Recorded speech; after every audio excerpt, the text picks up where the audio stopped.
दंगल TV का most popular TV serial मनसुंदर में आ चुका है। बहुत बड़ा ट्विस्ट जहां रहस्यों और साजिशों का ऐसा जाल बुन चुका है कि हर कोई हैरान है। कहानी की शुरुआत होती है उस सुबह से जब रूही खाटू श्याम बाबा के मंदिर में पूजा के लिए कलश लेकर जा रही होती है।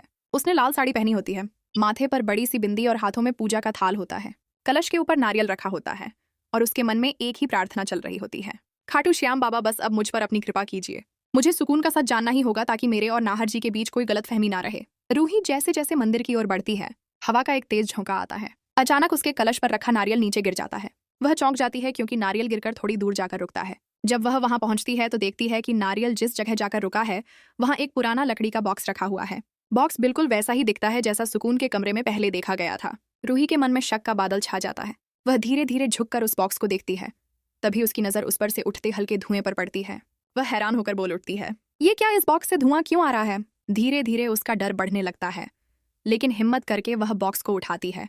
जैसे ही वह बॉक्स का ढक्कन खोलती है, अंदर से अजीब सी ठंडी हवा निकलती है। अंदर उसे एक पेंटिंग दिखाई देती है, वही पेंटिंग जिसे कुछ समय पहले रूही ने घर से फेंक दिया था क्योंकि उसे उससे नकारात्मक ऊर्जा महसूस होती थी। रूही के चेहरे का रंग उड़ जाता है। वह कहती है, ये तो वही पेंटिंग है, ये यहाँ कैसे आई? उसके मन में तुरंत सुकून का चेहरा घूम जाता है।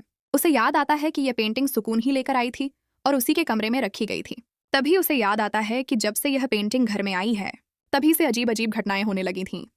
बिजली का अचानक चले जाना, रात को किसी के कदमों की आवाजें और नाहर का अचानक गुस्से में आ जाना। रूही धीरे धीरे सारी कड़ियां जोड़ने लगती है।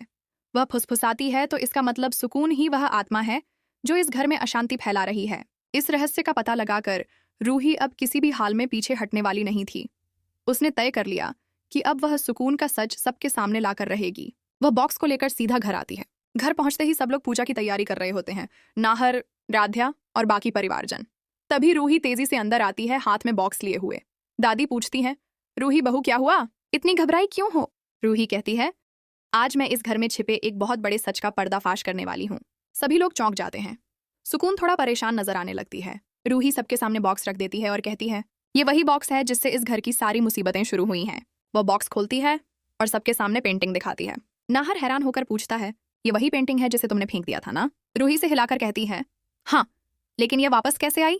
यह सवाल अब नहीं रहा, मुझे जवाब मिल चुका है। वह सुकून की ओर मुड़कर कहती है, क्यों सुकून, अब और कितना छिपाओगी?